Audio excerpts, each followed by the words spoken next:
I'd like to start by acknowledging the indigenous peoples and nations, including the Mohegan, Mashantucket Pequot, Eastern Pequot, Schaghticoke, Golden Hill Paugussett, Niantic, Quinnipiac, and other Algonquin-speaking peoples who have stewarded through generations the lands and waterways of what is now the state of Connecticut. My name is Cindy Schwartz. I'm the Senior Associate Painting Conservator here at the gallery. Tonight's program is the keynote lecture for the 4th Biennial Students and Mentors Institute in Technical Art History, or SMITA.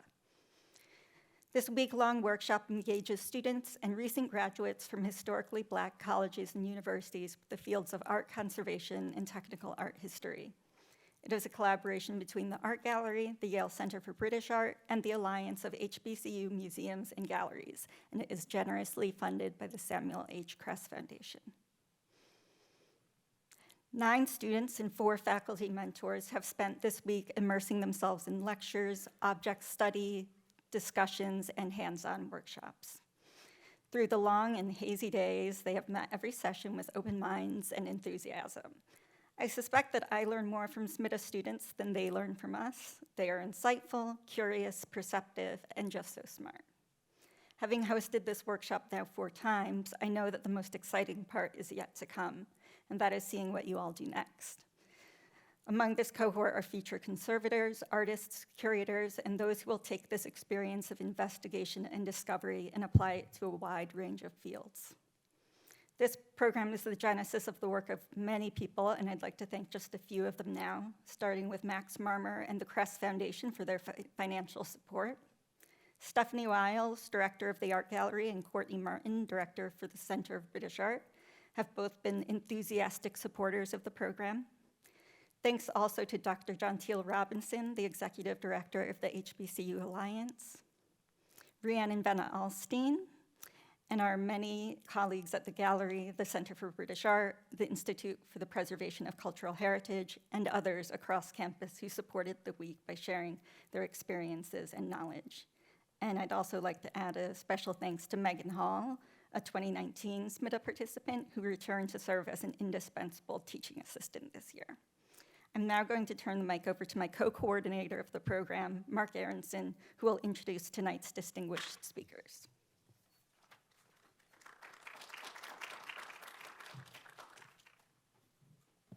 Thank you, Cindy. I'm Mark Aronson, a Deputy Director and the Chief Conservator at the Yale Center for British Art. It is my pleasure to introduce our 2 guests this evening, Philandus Thames and Kiese Lehman. As is the tradition with our Students and Mentors Institute in Technical Art History, we look for artists who are specifically interested in materials and materiality and how the stuff of art making delivers content to their viewers. Our past guests have included Titus Kaphar, Tamashi Jackson, Naomi Safran Hahn, and Vanessa German, all artists who deliver messages that are intertwined with materials, history, memory, the body, and technique. Tonight we are in for a different kind of treat, a conversation between a visual artist, Philandus Thames, and a literary one, Kiese Lehman. Philandus was born in Jackson, Mississippi, and now lives and works in Connecticut. He graduated from Jackson State University with a BA, where he received many honors, including the Mississippi Arts Commission's prestigious Individual Artist Fellowship for Visual Arts. Thames received an MFA in painting and printmaking from the Yale School of Art in 2010, and the following year mounted his first solo exhibition in New York at the Tilton Gallery. He has served as a visiting critic at the Rhode Island School of Design, and his work appears in many notable collections, including the Mississippi Museum of Art and the Studio Museum of Harlem. Recent group exhibitions include Unmasking Masculinity for the 21st Century at the Kalamazoo Institute of Arts and Resistance in Black and White at the Cleveland Museum of Art. His work was included in the 2022 Venice Biennale exhibition, the Afrofuturist Manifesto, Blackness Reimagined, for the European Cultural Council. His work was recently included in the Virginia Museum of Fine Arts traveling exhibition, The Dirty South, which appeared at the Contemporary Art Museum in Houston, Texas, and Crystal Bridges Museum of American Art and the Denver Museum of Contemporary Art. Philandis' work has been favorably reviewed with mentions in Art in America, Art Forum, and Hyperallergic. Thames is a 2022 Harpo Foundation Individual Artist Fellow and was recently selected by the U.S. State Department for the Art in Embassies program in Dakar, Senegal. Philandis notes that he's invested in the residue of memory decoupled from nostalgia or narrative. Material choices, never superficial, become central actors in his practice and often function as surrogates to contested histories and lived experience to those who consume them. Materials are the repository of history and memory. Philandis' works include those made from materials such as just traditional paint on canvas or panel, photographs, but he's also created a typography constructed from hairbrushes, hair beads, and wire or aluminum rod. Often, Philandis' work incorporates the written word, which leads to our interlocutor for the evening. Kiese Lehman is a writer from Jackson, Mississippi. He is the Libby Shern Moody Professor of English and Creative Writing at Rice University. He's the author of many books and essays, including Long Division, which won the 2022 NAACP Image Award for Fiction, and the essay collection, How to Slowly Kill Yourself and Others in America, named a notable book of 2021 by the New York Times. Lehman's best-selling memoir, Heavy, an American memoir, won the Andrew Carnegie Medal for Excellence in Nonfiction, the Christopher Isherwood Prize for Autobiographical Prose, the Barnes & Noble Discovery Award, and the Austin Riggs Erickson Prize for Excellence in Mental Health Media. It was named one of the 50 best memoirs of the past 50 years by the New York Times. Lehman is a recipient of the 2021 Radcliffe Fellowship at Harvard and is currently at work on the books Good God and City Summer, Country Summer, and a number of other film and television programs. Lehman is the founder of the Catherine Coleman Literary Arts and Justice Initiative, a program based out of the Margaret Walker Center at the Jackson State University, aimed at aiding young people in Jackson to get more comfortable reading, writing, revising, and sharing on their own terms in their own communities. In 2022, Kiese was awarded the MacArthur Genius Award. I'm now going to step back and let the conversation begin. After approximately 45 minutes, our guests will be happy to take questions from the audience. Please enjoy this conversation.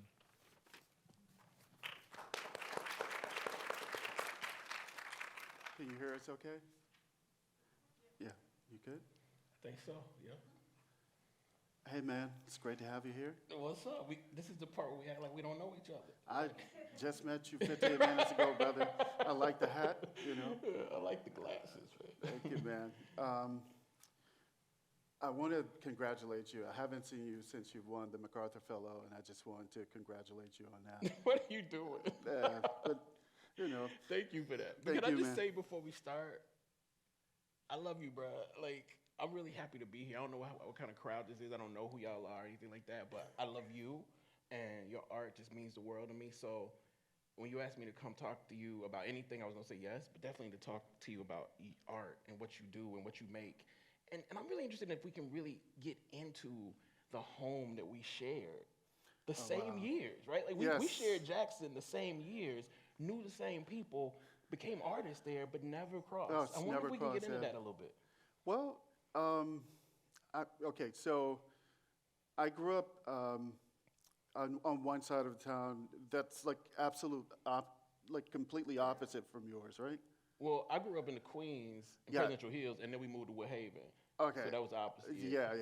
Yeah, so I grew up in the Vernon District area, very different area than I think Queens. they need to know what that means. Okay, so if I don't know of an equivalent in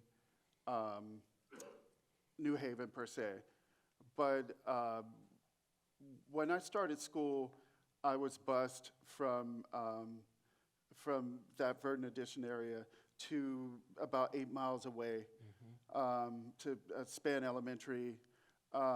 It was the top school in the city and a school that I had to go back to when Reagan took office, was perhaps performing as the worst school in Jackson, Walton Elementary School. And so I learned a lot at Span early on in life. One of the things I did, it demystified a lot of things for me, because at that school we started learning Japanese. We started, doing pen pals and stuff in Japan, and singing the national anthem and Christmas carols in Japanese. So it was a really great experience. And as I've moved along in life, many of those friends that I made back then are doing extremely well in life, and they go to every show. In fact, I was telling Mark a story earlier where one of the kids came to my first show at Tilton, and I didn't expect them to show up. But for me, like catching that bus every morning, though, getting back to what it was like, I lived on the very last stop. And so I would get on the bus, and there would be 2 seats in the back, 2 seats for my brother and I. And as I look up, and this is what inspired my work, as I started to revisit the material choices that I've made. I think, wait a minute. Okay, there we go. Early years. I'll just move this. That's me. Smooth. Yeah. This is me starting school. I'm sorry about this, guys. I would have this constellation of Afrocentrism, these people that wanting to have some connections, because we're talking late 70s, early 80s. People were still wearing afros and things like that. And we wanted to, even though we were going off to an all-white school or majority white school, I think at the time I started, there may have been 10% of the school, and the people from my neighborhood made up that 10%. We still wanted to retain some of our blackness. And the afros and the beads and balls and hair barrettes were kind of a way to create this kind of it created a kind of architecture for me as I looked over the seats on the way to school. I grew up in the church. My grandmother lived just around the corner from this historical area in Jackson, where the majority of the blacks that would come in from the countryside would move to. I grew up in New Jerusalem Missionary Baptist Church. It's famous for being the church that Medgar Evers got assassinated at. And the 2 guys that baptized me actually testified against Byron Beckwith and got him arrested, I guess. Arraigned. What was your time like? Your parents were more or less politically involved and that sort of thing. Yeah, my mother was she had me when she was 19 at Jackson State. Right. And my father was 20, and he came in right when they, people are now talking a lot about the shooting that happened there right before my mother got there, where National Guard shot up a dormitory, shot a number of students, killed 2 students. This is right.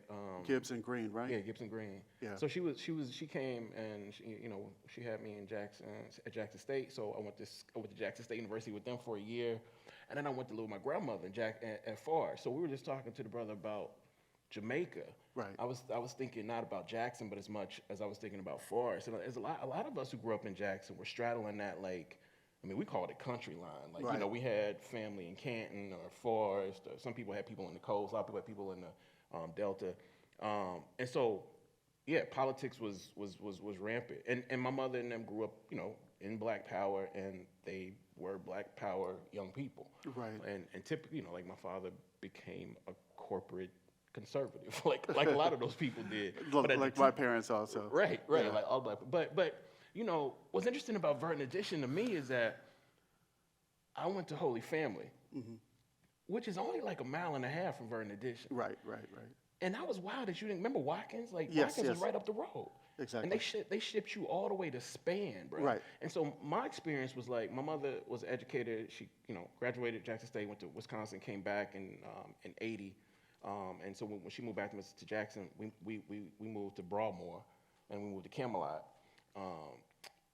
And what's interesting to me about Vernon Addition is that I went to Holy Family, play basketball, play football. We didn't have a gym. Holy Family was that poor ass black school, like Right. Holy Ghost. But we'd always have to come to Vernon Addition to play Right. in the gym. Yes. And then the church that a lot of our people went to was right across the street, New Hope, I believe, Right, right right. there. But what's interesting is that like I also grew up in Forest under the guidance of a black woman who was missionary Black Baptist, my grandmother. And so I'm interested right now. I'm writing in this new book about like what the missionary part of that meant, and because I write a lot about materiality and like what materiality has meant to my grandmother's life. But I hadn't thought a lot about like the mission part of it until like actually like a few months ago. So I'm really interested in like what the mission part of like the religiosity had to do with you becoming the artist you became. Oh, okay. So I got to back this up a little bit. My family business on my mother's line, my grandmother sang in a choir, a quartet, traveling quartet. Her father was a minister. Her uncles were ministers. Her brothers were ministers. And so they were in charge, like, the black church in Mississippi. Those were the educators, the people who were teaching classes and stuff.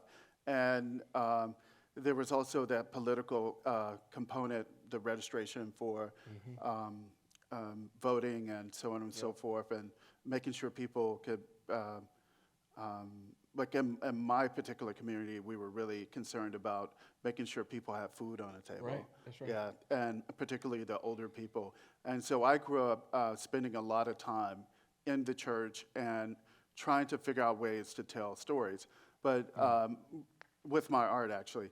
And I would actually spend most church services looking down and drawing and taking notes. I'm kind of a autodidact, so I would take mental notes and used it as an opportunity to do these blind contour or very serious studies of somebody like sitting directly next to me. I'd spend 1 hour, drawing that person. And it kind of really did push me into figuration early on in my life. And I think I'll get to some of that in these next couple of images.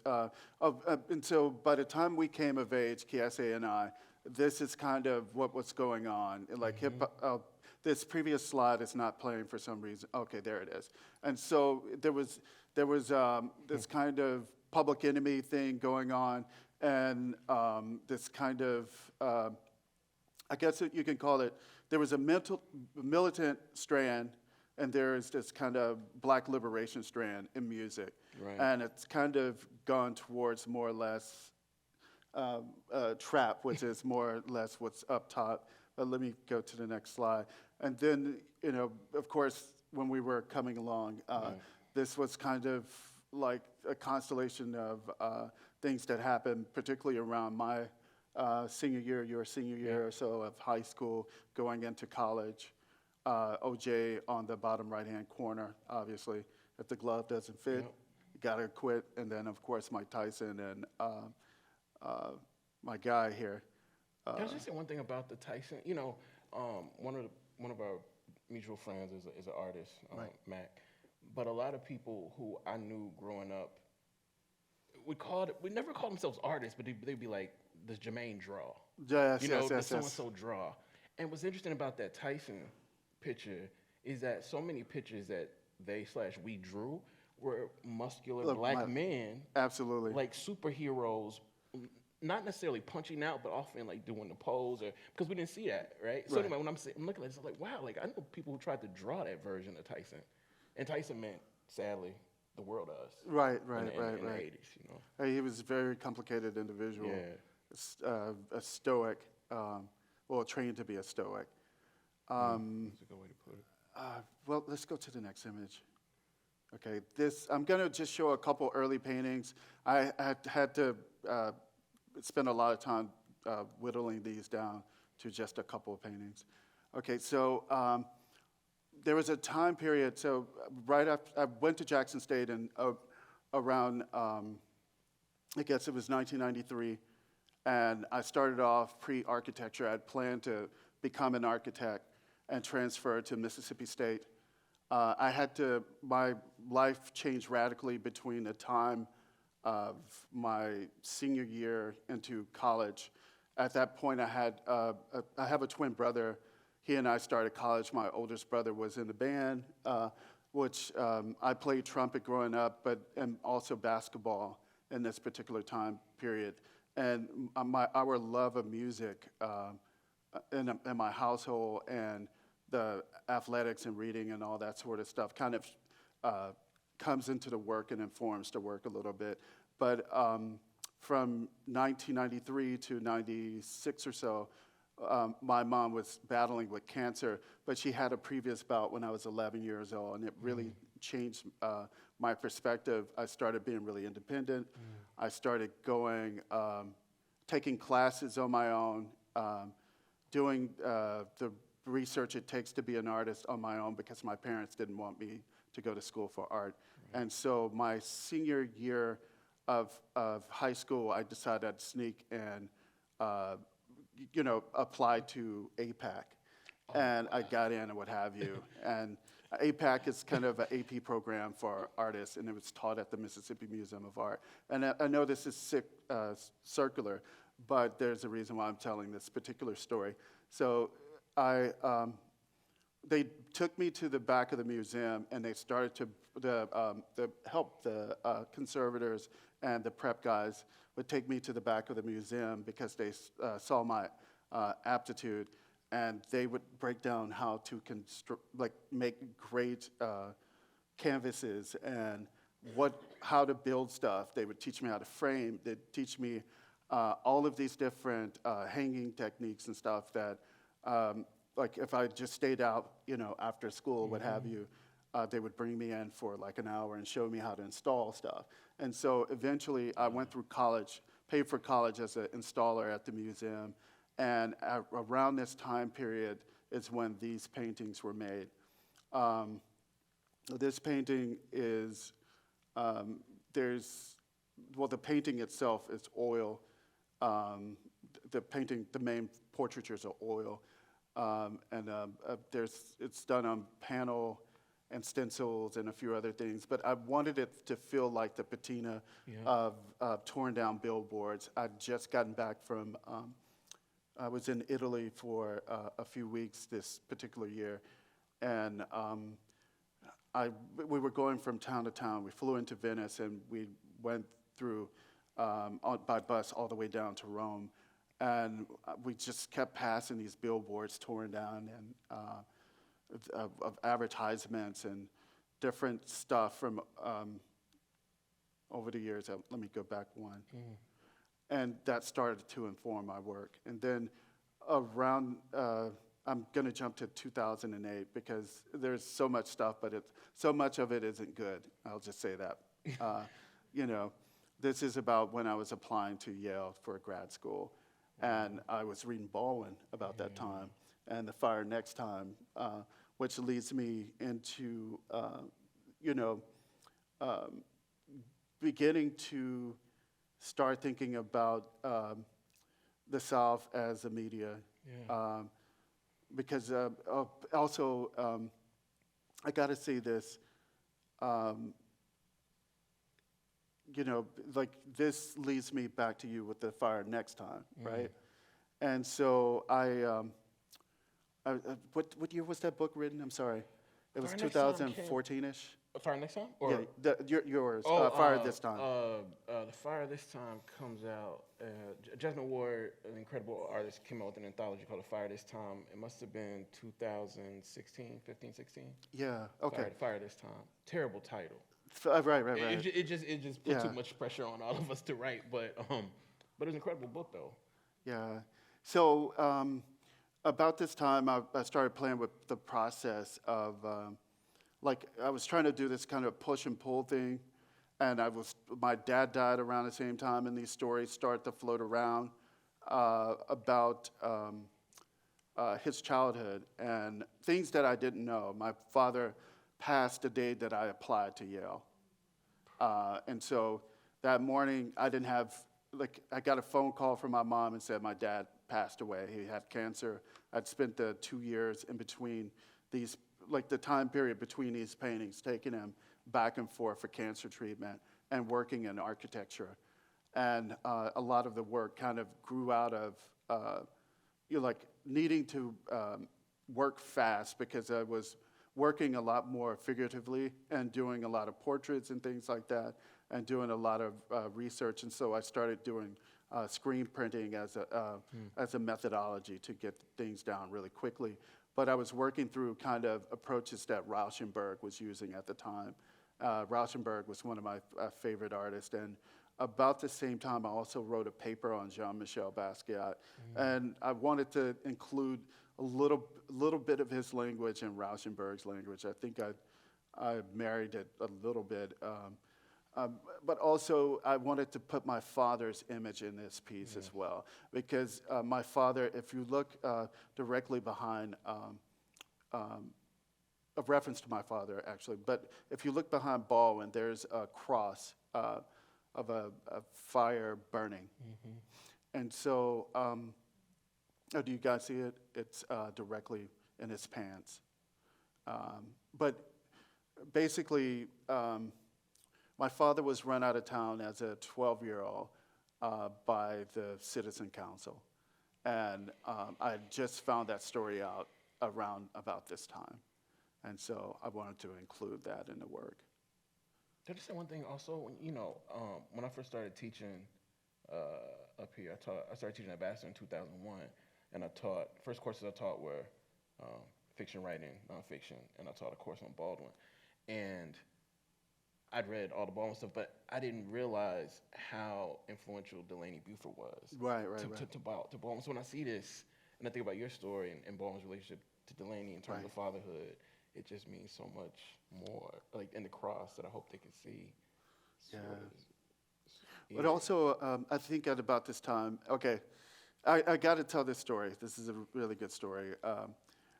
Around the time I made this painting, I finished the painting, and I had another painting in the series that had these Klansmen stealing the flags from the black kids that were on the Capitol. And one of my ex-bosses was one of those people taking the flags from the black kids. And I had that painting in the back of my car the day that I left Jackson. And I had a friend that was going to show the work in her space or what have you. And the guy pulls up. It was serendipitous because I worked for this guy when I was in high school. And he pulls up and is like, "Hey, how are you?" And I was like, "Do you still make art?" And I was like, "Yeah." And the painting was in the back of the car. He's like, "Can I see your work?"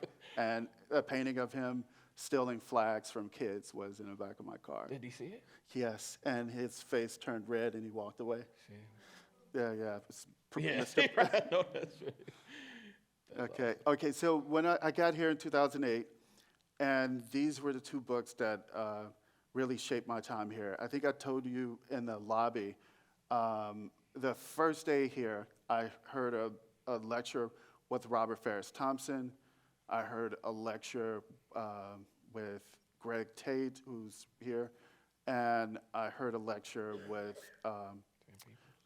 Melvin Van Peebles, and a lecture with Paul Gilroy. So I had a pretty full day.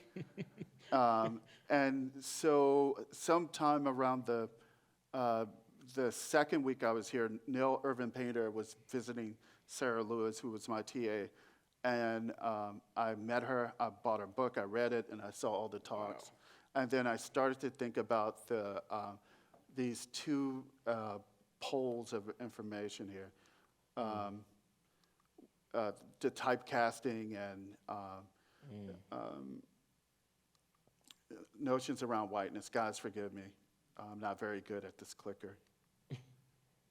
Okay. Then while I was here, I met this gentleman here once I first left school. And I'm going to show you some of the work from that time period after this. and I discovered the work of these two guys right here. To the left is Martin Purrier, and I look at these two guys as they're the two poles of how I create and how I think about stuff. I want to create things that are easily accessible, but that reference Black American culture. And then I want to get things on the record, right? And I think David Hammonds does a good job of talking about what's happening now and incorporating this notion of mysticism in his work. And I want to have that balance. And so while I was here, this is my first year at Yale. I went home and I had my grandmother passed away, and I had to fly back home. And I went to the funeral, and around the same time, I was looking at these high noon photos that were shot of slaves in a cotton field at the very end, and sharecroppers as well. My grandmother's funeral was in the middle of a cotton field. And I had this was the first time I'd seen most of my family members together in more than 20 years. And I took it as an opportunity to do these kind of, I kind of looked at them as daguerreotypes in a weird kind of way. But I've documented just their lips to create my own stereotypes, right? And so, so these are printed out on metallic paper, and we did a lot of experimentation to get this right.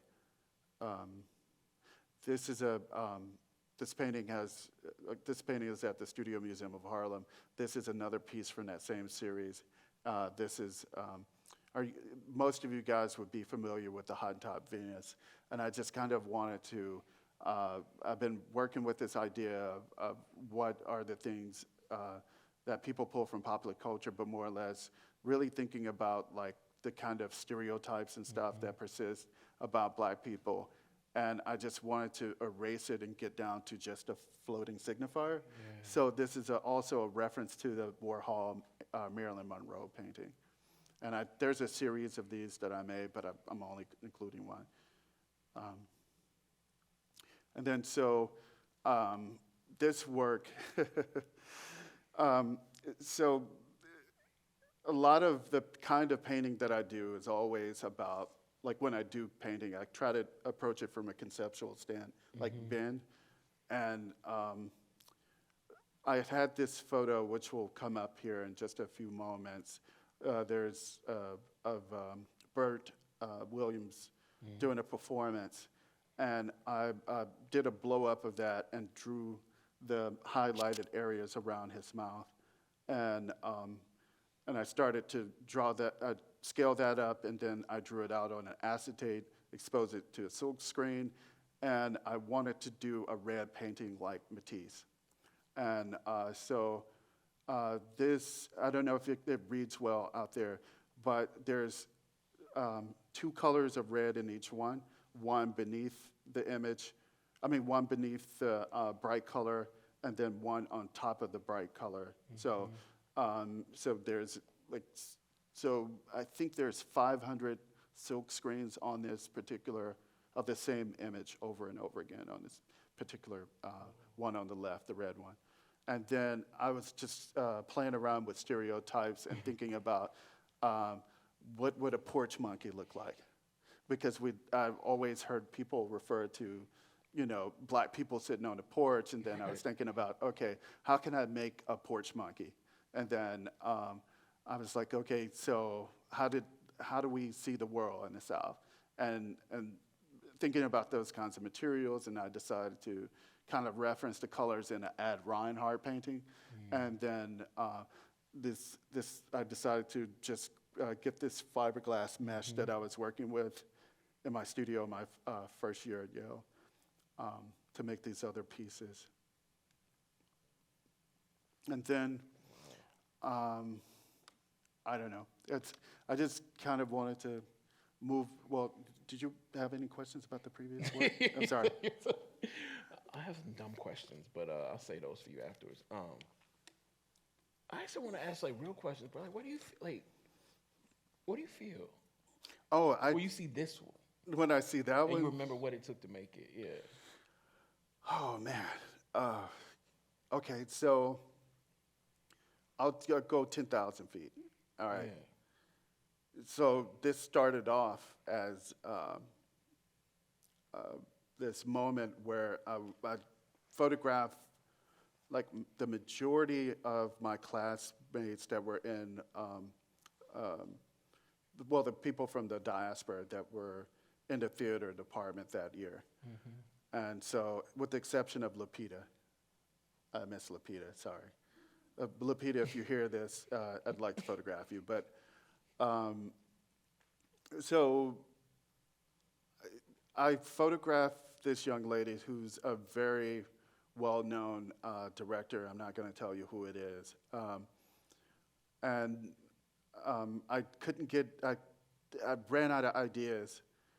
And then I started thinking about, I looked at her lips and I was like, you have amazing lips, and you know, I just wanted to execute this, you know, this one image, and like just of her lips and crop it out, and I did that, and I made some silkscreen paintings of that first, and then I made some large paintings of that, and then they didn't have the same kind of a charge. Yeah.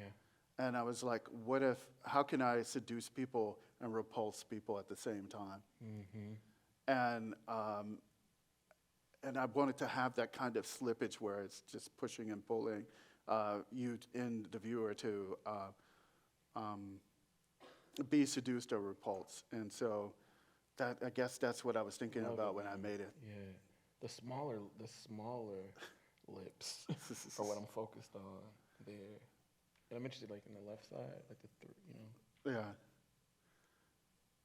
Let me see if I can get to the next one. I think we're running low on time.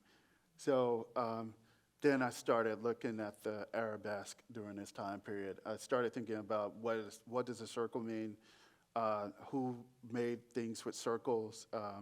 And you know, from the famous architecture down to you know, people doing it in ceremonies and houses and things like that. And I started thinking about like natural patterns and those sorts of things, and it led me to making work with using a mandala. This is one of many works like this, though. It reminds me of Margaret Walker Alexander, someone who taught at Jackson State and spent a lot of time there. But you know, one of the things Margaret Walker said before she passed was that she thought that black artists were spending too much time in Mississippi writing about vegetables. Oh, yeah. And she was like, we need to spend a little bit more time writing about fruit.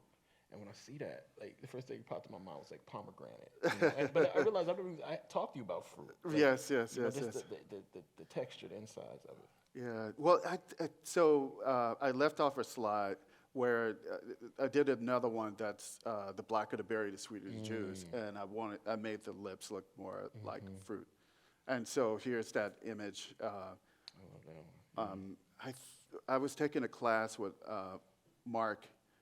I guess it's techniques and materials, and I think that's where we first met.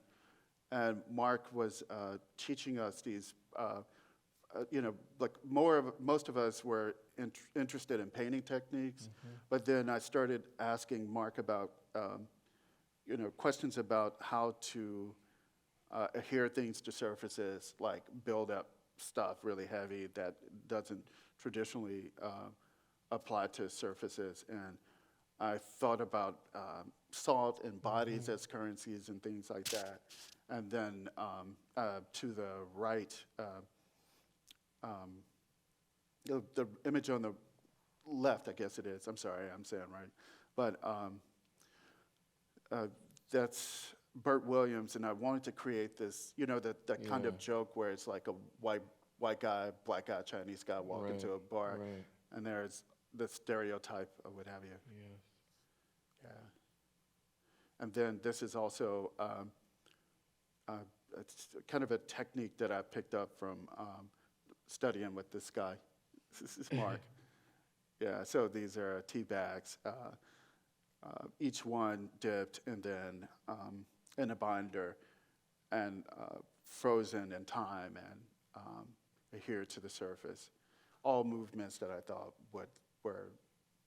fell short, really. But was this one of the first times that the words were so central to the work? Yes, absolutely. Yeah, the very first time I just removed the figuration and start to work on just, the text.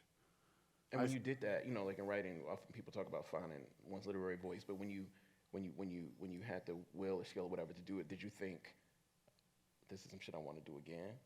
Yes, actually, before I applied to grad school, I was really into typography. I didn't use that work.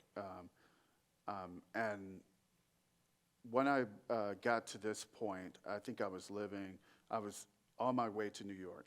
I started to go to Harlem, and I started thinking about, like I was writing for Faye Hirsch's class. She had a class, I forget the name of it. It's a class that everyone takes.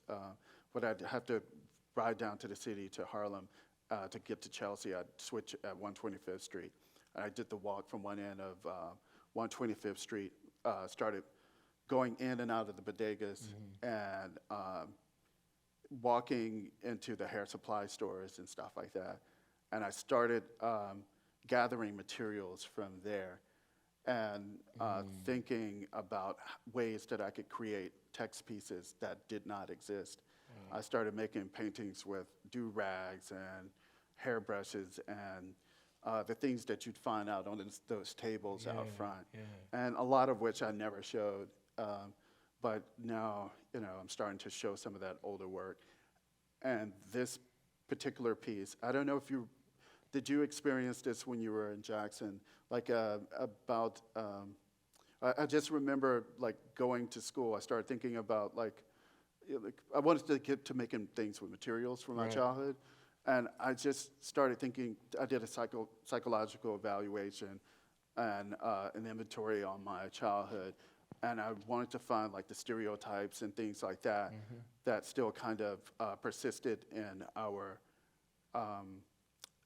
like just blatant stereotypes of Black people that kind of persisted in that time period. And I wanted, that are kind of burnt into our memories, right? Yeah. And so I decided to get these non-champas because, of course, in the front room of the Afrocentric home in Mississippi, you're going to have, mother-in-law tongue plants, and you're going to have a betta fish, a stereo, and of course some incense. Of course, an incense. Yeah. But the eyes, though, right? Like, I think so much of your work, to me, I mean, like, the language I use is like interiority, like, because the stereotypes don't have interiority. No, they don't. But I think that the way that you often render them, like, all I can see in this is the interiority of the eyes, right? Like, yeah. Well, most of the work I try to humanize the person and I prefer images where they're looking directly at the camera. Right. Because it forces you to engage that subject, And you also make people work, right? Because a lot of younger people might not even know who this is. No, not at all. Right. Not at all. Yeah. But I just remember watching this buckwheat every morning on the Little Rascals before going to school. First as a pickaninny, and then as, I forget there's all these types of typical characters, but I think it's like Zip Coon or something like that is the name of the second one. And this is the walks I was doing in Harlem. So the work that I was making post-graduate school grew out of this, and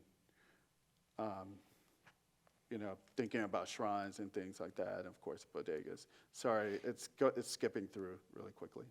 Okay, and so this is Melvin Tolson, and so could you talk a little bit about Melvin Tolson, if you don't mind? I mean, I can talk about what Melvin Tolson meant to me. Yeah, as that's it. an artist, I was trying to write this book heavy in 2012, and my mother actually introduced me to Melvin Tolson. And I mean, I can say a lot, bro, but like the thing about the Melvin Tolson taught me is that, like, you know, we grew up in that hip hop era where like lyricism outside the bounds was like Right. what you wanted to do. But Tolson like somehow was lyrical with I'm using like Right, right. lyrical within the frame. Right. And as an artist, I just was like, it just blew my mind because I thought in order to be dynamic or liberatory, you had to burst the frame.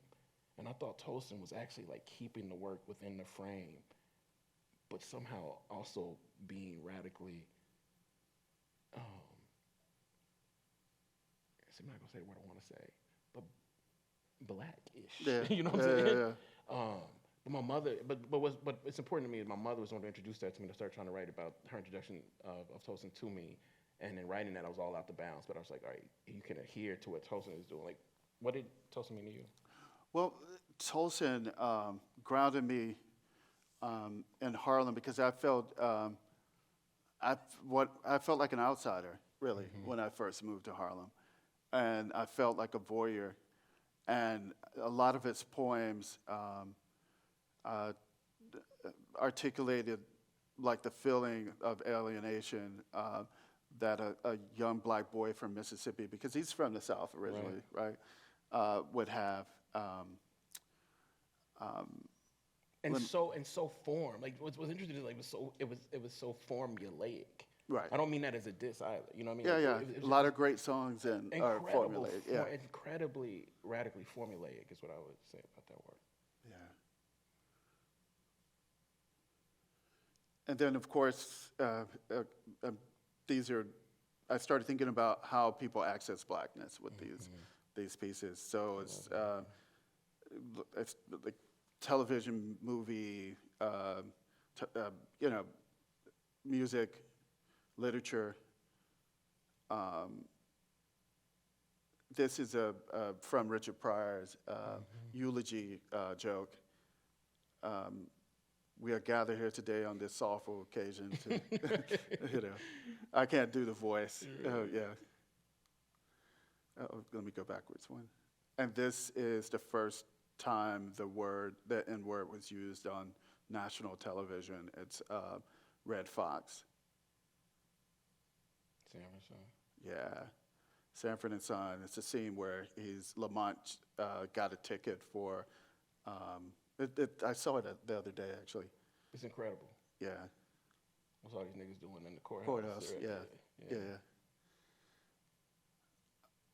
And so the things from Harlem start to seep in, the We Buy Gold signs, and then I started thinking about how my black body was perceived, because during this time period, I shared a studio, well, we were in the same building together, meets Sanford Biggers and Derek Forge and a few others, and they talked a lot about like being stopped and frisked. And then, so this work led to me making that work. Yeah. In the web, can you talk about a bit about the? Oh, I've been thinking a lot in my own practice because I have quite a number of cousins and uncles and everything else, and dear friends. As I was leaving Jackson, that entered into the prison industrial complex. I think it's not an uncommon story, as everybody knows. During this time period, either you were slinging crack rock or you had a wicked jump shot, you know, which is in the next piece, I think. Also, the do-rags again.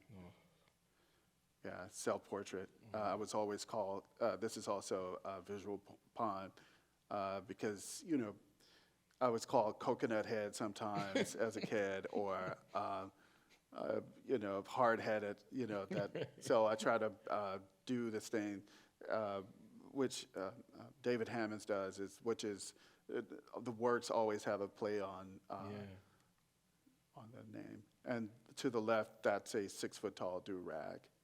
And so both of these things grew out of me walking through Harlem and seeing, you know, the remnants of a drawing of somebody on the concrete with a giant do-rag laying down.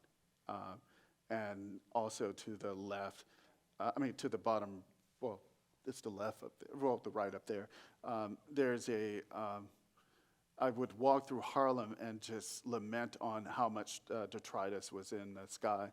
And I was talking to someone about that on a walk, and they had never looked up to see it. You know, they weren't really paying attention.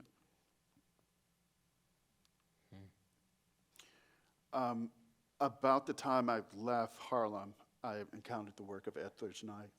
Mississippi. Yeah, Mississippi. He's a blue. Are you guys familiar with Etheridge Knight's work? Okay. You want to talk a little bit about Etheridge? Okay. I mean, man, where do you start with Etheridge? Etheridge Knight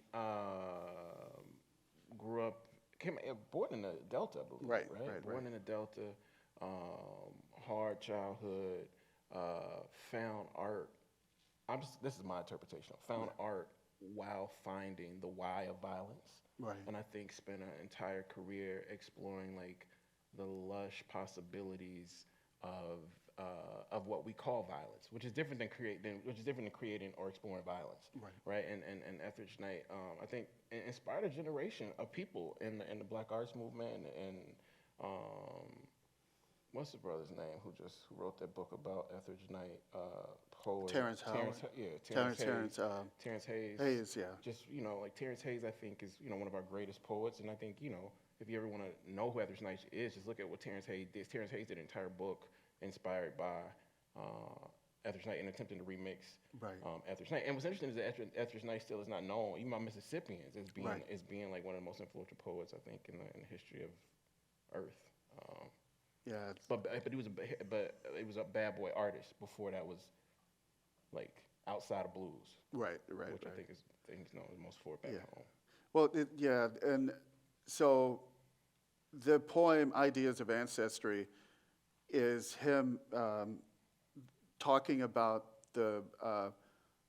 his family tree through this constellation of images that are on his prison cell wall.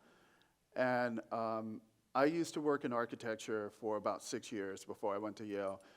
And one of the projects that we did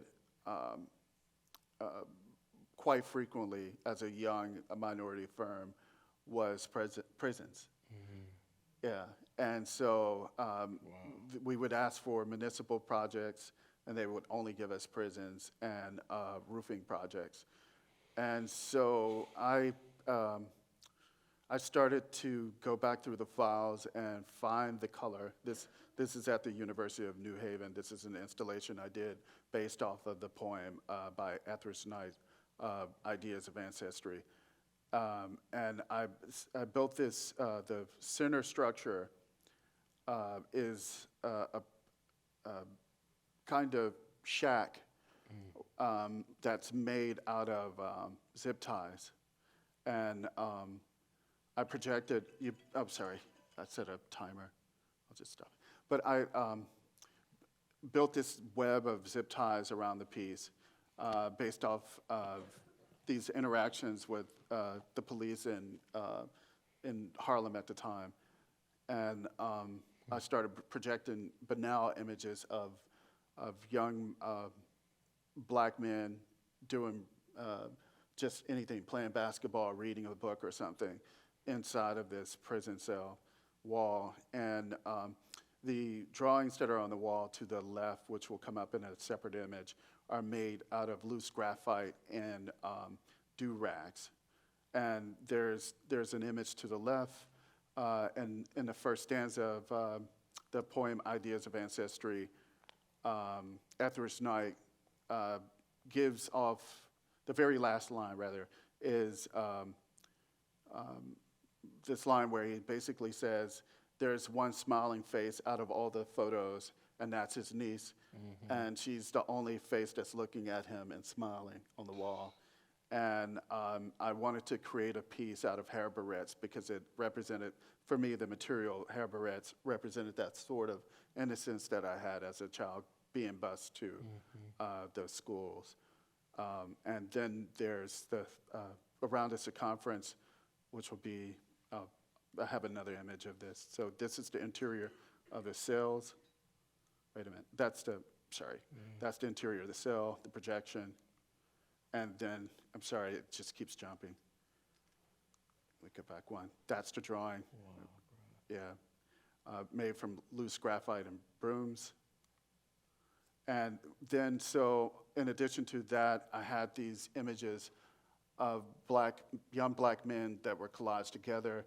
And there's, I wanted to create a kind of cell or a structure to hold those images and melt them at the same time. So I put perm in there. Yeah, to melt the images down. And so they gradually melt away inside of the cell.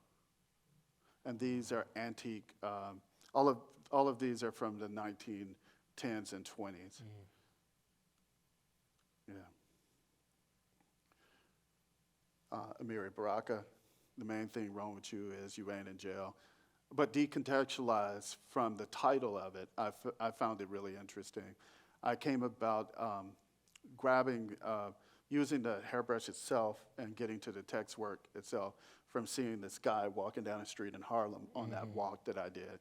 He pulled out a brush as I was walking out of one of the shops when I walked from one end of the other of 125th Street, and it was missing bristles.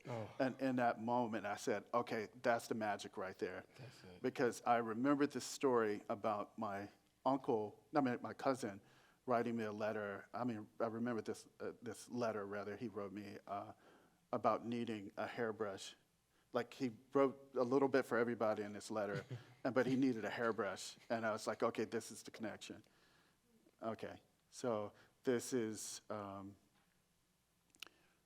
the entire poem.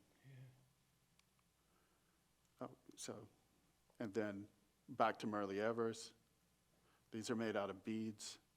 I started gathering beads from the community, and each one of these pieces have a different strategy. This one references a kind of a quilting. This one is the Black Liberation flag. Of course, these pieces, I'm going to start talking a little faster. I created these pieces, African kings of dubious origins, every time some young man would get killed from police violence, and during the pandemic. Yeah. You saw these, right? Yeah. This is a mugshot of Rodney King. So my strategy and reason for using the beads themselves is I wanted to find a material and that would function as a black pixel.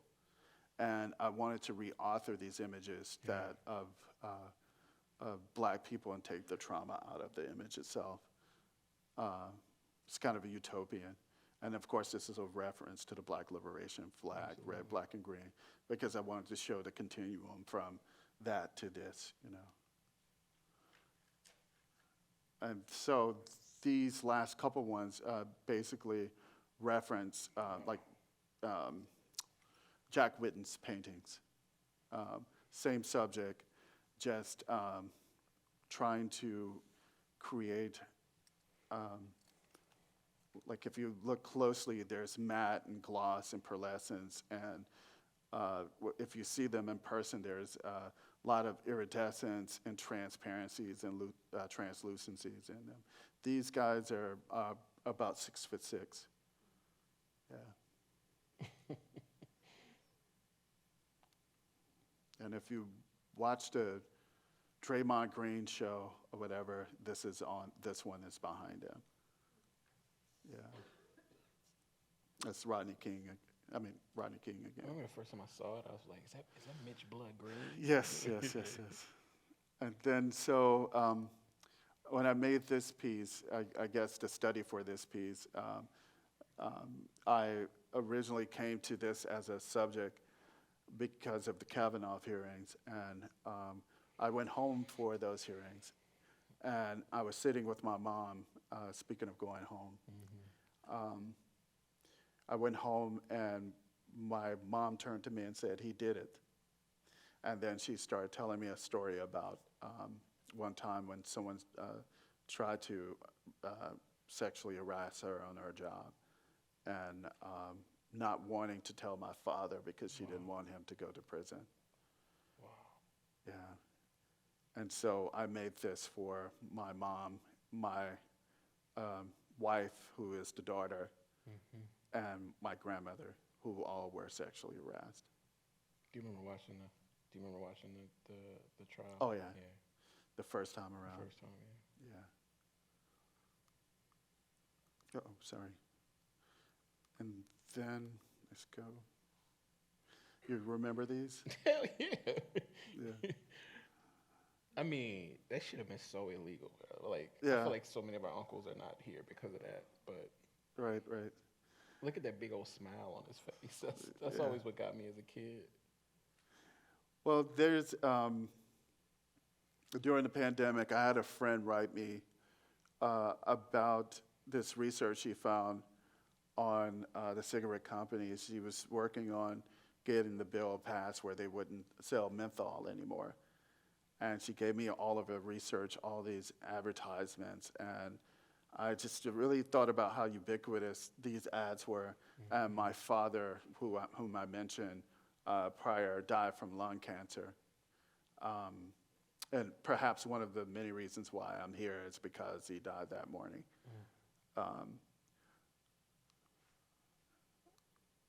And my grandfather passed away. Both grandfathers died from lung cancer.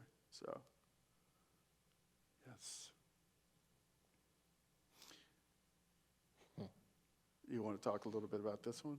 I'm good, bro. You got it. Okay. So this is a lot of my work comes out of just reading folklore and finding these quotes from my childhood, mining those quotes, having conversations with guys like this who bring up old quotes and stuff. Uh-oh. And the others come from my love of music, you know. This is perhaps one of my favorite songs. It has all of the elements of the Black Atlantic in it. It's it has the creolization. It has the kind of standard structure of symphonic music, and it has a lot of humor. I wish I had it queued for you guys to listen to it, but it's way too long.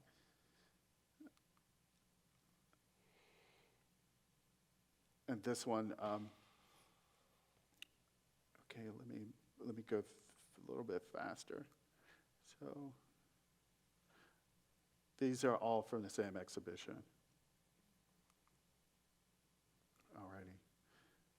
And then, of course, this piece in particular, I wanted to create a piece from the ready-made, kind of a Duchampian approach to making work, but like create these waves, and the waves themselves kind of symbolize the relationship between the transatlantic slave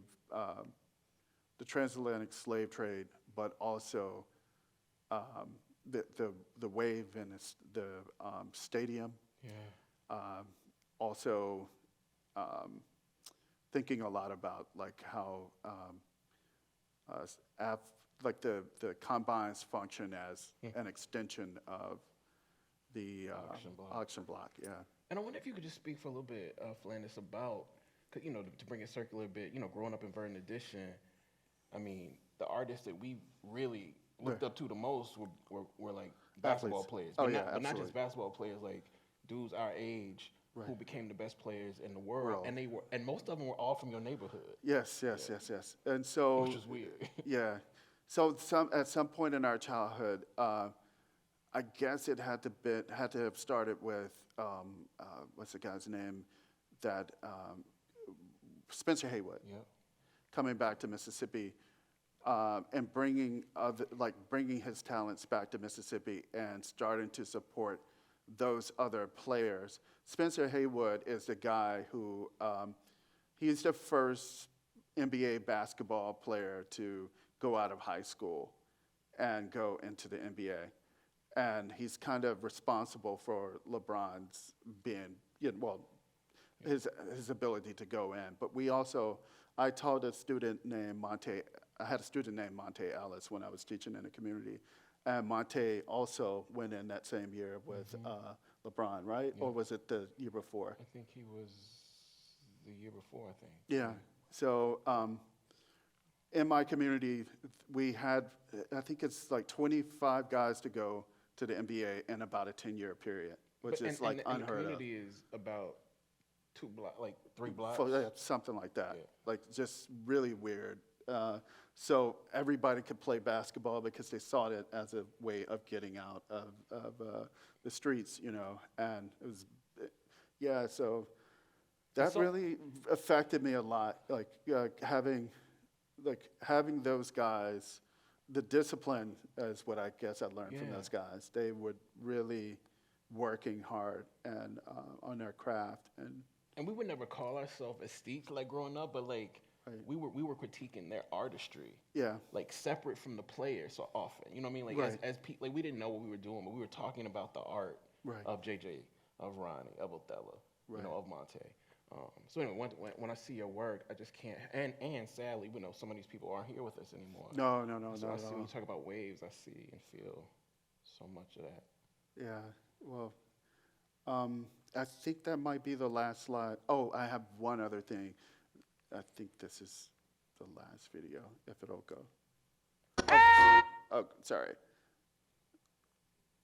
This is back to the basketball thing. This is a made-up space, obviously. I just wanted to create a piece, that had the actual,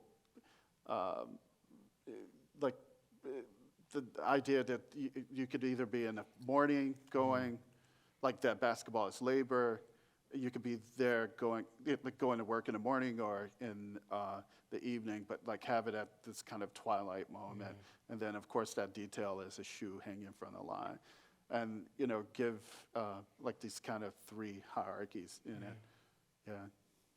Nature, the man-made, and the invisible labor. Okay, and this is something I'm playing around with right now.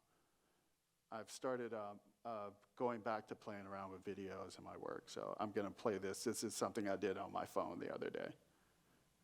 And indulge me, it's short.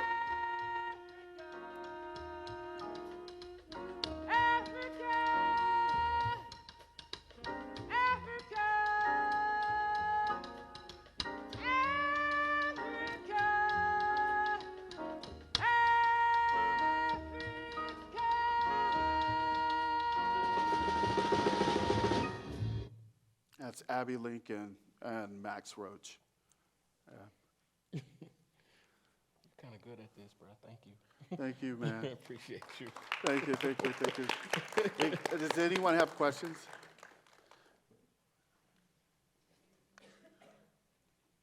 Oh, I have one other thing I want to offer. The reason why it was important for me to come here and have this conversation with my friend, KSA, is because there's this moment I had in 1994 being at Jackson State when I changed my major. I wanted to go into this, but I just kind of left it out, but I'm going to bring it up now, where I couldn't take any classes. I had to take art history classes. And I took a class with this guy named Ronald Scannell. And it was modern art. And I remember taking this class. We shared that professor with Tougaloo College. And someone earlier this evening brought up Tougaloo. I think it was, yes. All right. You got to hear this story. So this is the small world thing about all of this. Tougaloo's collection got flooded out in 1994. And I went over with my classmates. And I helped. It was me, Kwasi Dyson. She was there as a student who went to Yale. And we helped rescue what we could. We salvaged what we could. We did this for a few days. And we were trying to perform whatever conservation we could do. And fast forward, 4 years later, I left 6 years later, I left Jackson State, and I was working downtown Chicago doing display. And a friend of mine tells me about this exhibition called Conserving the Legacy. And I saw a talk with Jacques, and I saw a talk with David Driscoll at it was serendipitous. It was at the Chicago Art Institute on the last day, I think it was, or it was either the last day or the day before the last day. And I checked it out, and it completely changed my life. I walked through that exhibition, and in that very moment, I decided that I was moving back home because I needed to educate young people who weren't necessarily dealing with art about the importance of art. And so within 2 weeks, I was back home in Mississippi. Within a year, I was teaching in the community with Monte Ellis as one of my students, and teaching at the Mississippi Museum of Art. A few years later, I met David Driscoll when Mary Lovelace O'Neill decided to mount an exhibition at the Mississippi Museum of Art. I was working in prep in the museum, and I worked alongside of her. And then I had a private conversation with David Driscoll about the importance of all of this. And we had a separate conversation with Mary Lovelace O'Neill at Tougaloo, to bring it back home. And then that's when I decided to go to Yale. That's what's up. Yeah, now I'm here. All right, any questions? Okay, she's coming with the mic. I don't think I've ever told that story in I love public. that story, bro. Yeah, I love that story. so I'm forever indebted to Jacques and Yes. David Driscoll, who's not with us anymore. Yeah, I was kind of curious about why it's so important to bring back into your hometown the idea of art, and if it's centered around your personal reasons when it comes to like incorporating cultural traditions, and just why you feel like you should be kind of, I guess, helping the community. That is a good question. If they're going to be the stewards of my my work, then I feel like they need to know how to be good shepherds. Yeah, I guess that's the most simple way of putting it. Where we're from, there was no access to art supplies. You only had like high-end art supplies. You only had basic stuff, and so as much as possible, I try to. I'm saying basic stuff as in tempera paint and pencils and maybe color pencils and art classes when I was growing up, and I had to go to an AP class to learn how to paint. And my dad, he did some acrylic painting and stuff like that, and I had a few mentors along the way, but mostly like friends that were like 2 or 3 grades ahead and could give me some advice and point me into directions of materials and where to buy them. But I didn't have like a strong, like a museum that's any remotely similar to this museum as a resource, encyclopedic museum or anything like that. So I also feel like it's important for them to see me have made it out of that space, because I'm the one of one. I'll just put it that way. And I never had like somebody I could look up to or ask real serious questions about art from my community. And honestly, yeah. And would you say that would be about close? Well, shoot, it's different in literature. You get Margaret Walker Alexander and It's different, those but, guys. but we didn't read any of them in school. Right. You know what I mean? Like, we didn't read any of them. Margaret Walker lived right down the street. Right. And she lived next to a street called Medgar Evers. Evers, right, We didn't right. learn about Medgar Evers or Margaret Walker. But I think what's important also about what you do, Flanders, is that like you don't only just like model that you can be me. I think you model how to make art of the world, Right. the young people. And I think growing up, maybe I don't know where people are from, but you know, my mother was a professor, and she didn't want me to become a professor, so she definitely didn't want me to become an artist. Right, So I'm right. saying, like, sometimes, you know, I think it's important for folks back home and their parents to see that we can make art of these worlds. Yeah. I'm not saying be successful. I'm not talking about success. I'm just saying that we can make art of these Oh, worlds. Yeah.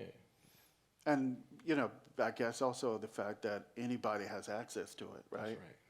Like, that's the crazy part about it is like, but Yeah. when you know, that question that you posed earlier about like people, you could literally raise your hand in the first grade and ask who's an artist and who could draw and all that stuff, and Right. everybody raises their hands, and Yeah. by the time you get to the sixth grade, there's just, everybody points kid. at one kid. One kid. You know, because, you know, along the way they've been discouraged, but yeah. Any other questions? Yeah.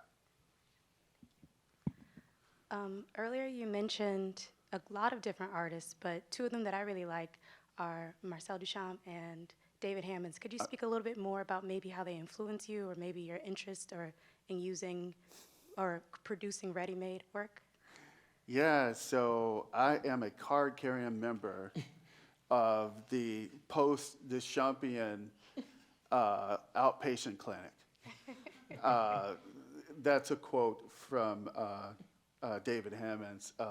You should watch the new documentary. My relationship to David Hammons is very simple. My very first show that I went to see, Jack Tilton, outside of school, outside of writing, outside of anything that I needed to look at for a classroom assignment or a show that I had, I went to see a show with Timothy Washington and John Otterbridge at Tilton Gallery. Jack wanted me to see how he put on these exhibitions, and he thought it'd be good for me to meet a few people. I walk in, the gallery's completely empty, except for this little old man eating olives. And he looks up at me, and I was like, holy shit, this is David Hammons. I was like, you're David Hammons. He's like, yeah. And he asked me, was I an artist? And I said, yeah. And he said, come listen to me talk to these people for the rest of the night. So for 4 hours, he talked to me about what it meant to be an artist and what to make. And every time I've seen him on the street since then or out, like I went to see a Martin Purrier show, which is that show that you saw, that photo that you saw. He actually told me that that was the first photo of them ever being together. Wow. Yeah, if that was at Matthew March Gallery in 2016. They'd never taken a photo together. And so David is singular to me. You know, he is he's King David. And what he does with materials and the relationship to, like, really, like, poking fun at the art world and, like, how pretentious it is, I love it, you know? You know, that he's number one for me, yeah. Me too, I love him. Yeah, I'm a member of that club. I have a lot of work that I didn't include that is in conversation with his work. Yeah. Okay, hi. My name is Jillian Jones. I'm a part of the SUNA program. My question for you is, when you're showing your art, you're not only going back in time, but you're also bringing back in time up front. And because this is a conservation, like we've been talking about conservation, are you actively thinking about like how soon at some point you'll be history? Are you thinking about like your message for the future African Americans or the future even youths? Like what story do you what story do you think that you want to get across to them? What's the biggest thing you'd want someone looking back and seeing you to know or see or be able to build from? Okay, so for my practice in general, I look at things that echo in the present moment, right? And so I look for history to do that because I'm more interested in the archive itself, and I'm also interested in the personal archive. But I want, with every piece that people make, to be able to like look and see a kind of snapshot of what was going on in my lifetime. Yeah. So also, I thought you were going to ask a different question.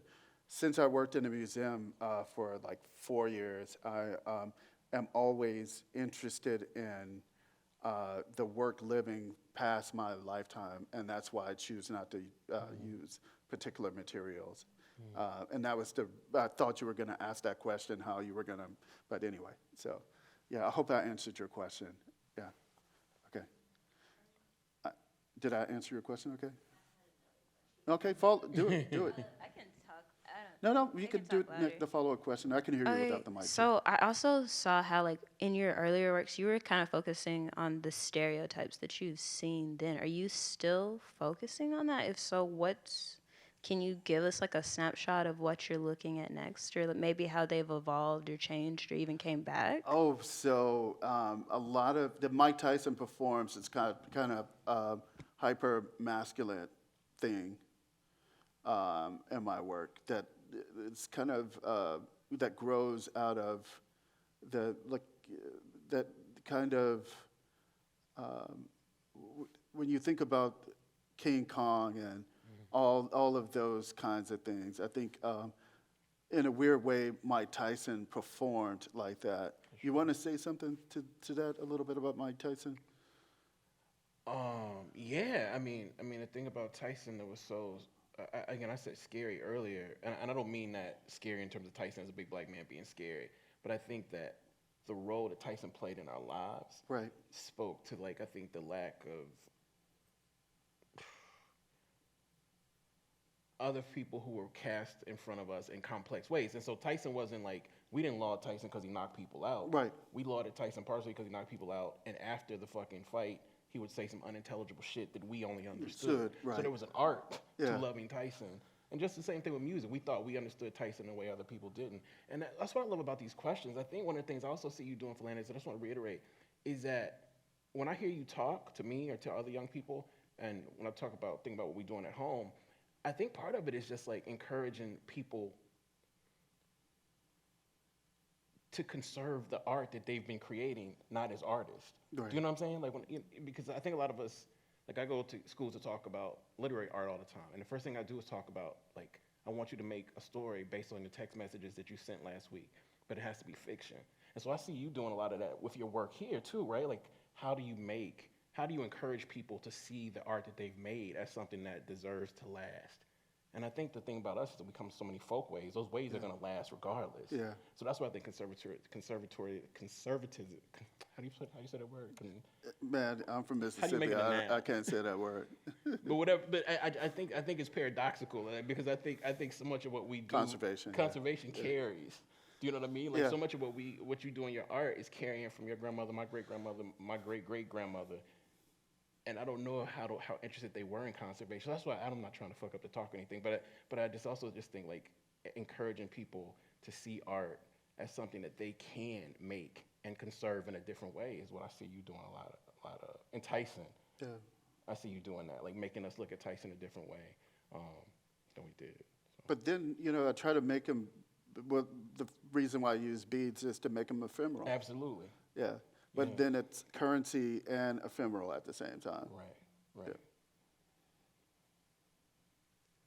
I think we're probably out of time. We can continue this conversation over dinner, maybe. Thank you so much. Sure. Kiese Thank you. and Thank you. Philandis. Thank you.